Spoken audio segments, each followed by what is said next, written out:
everyone, welcome to our little sliver of the internet, The Final Cut. Mark the Movie Man here, and I've got an independent horror comedy for you today in the form of what I meant to say was, it's written and directed by Gary Horley, and I hope I pronounced that right. And we get the story of Michael Larrabee, who's texting while driving, and he gets into an accident and dies. Driving and texting. Don't do it, kids. Anyway, he dies and ends up into a level of hell. But there's far more levels of hell than Dante alluded to. Thousands, in fact. And Michael's in that level of hell where people go when they are texting while driving and they happen to get killed while unfinished sending of a text. It's very specific. Well, when Michael learns of a way that he could possibly get that final text message completed to his girlfriend and really say what he wanted to say, with the help of his guy Chang and a kind of a drifter in hell named Carmeletta, they come up with this plan to ascend through the levels of hell so that he can get there within 6 days to complete his text and have some closure before he's trapped in the hell that he has made. Wow, yeah, this is a lot of fun. Though, going into it, mind you, this does work on a small budget, so that aesthetic is there. So if that doesn't appeal to you, it may turn you off. But I think you should stick with it because there's a lot of very humorous moments in here. And a lot of that's thanks to the writer and director, Gary Horley, who also plays Chang, a character you're going to love to hate to love.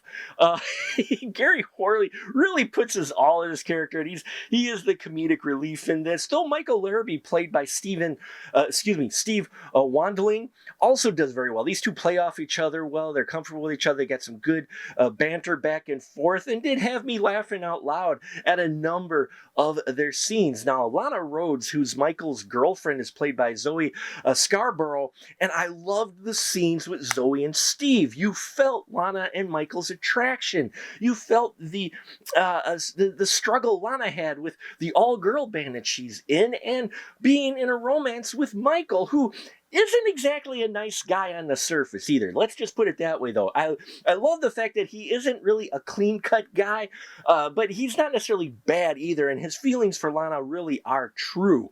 There's a little bit of a hint of a storyline in here that felt similar to Chasing Amy in some respects, but not in a bad way. But Zoe Scarborough really puts in a solid performance and has some great chemistry with Steve. And then Jay Grace playing Carmelita, who is the person who helps Chang and Michael get through the levels of hell. She was hilarious, especially what they do with her character, and the Chang character was unexpected.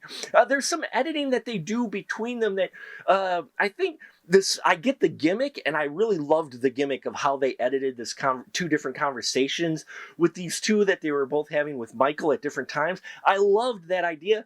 I think it was just a little too long, the jumping between the two. That gimmick ran just a little long, but there's a lot of other great gimmicks in here, including the character Horny, played by Sherry Davis, in a role that, another devilish role for Sherry, and she is just eating that role up, and she has so much fun in it, and it takes some directions I don't think you're going to expect with this story. Again, going into it realizing this is a small budget production, I think they handle things very well. They kept a smile on my face and really had me guessing where they were going with it. I think if they would have just shorn up a few of the scenes, maybe cut back just a little bit on a few of the stuff that they did, I think you would really have a solid film. But still, here, if you're looking for an indie horror comedy and you don't like, and you do like, if you do like films of this nature, then it's going to be up your alley and worth a watch.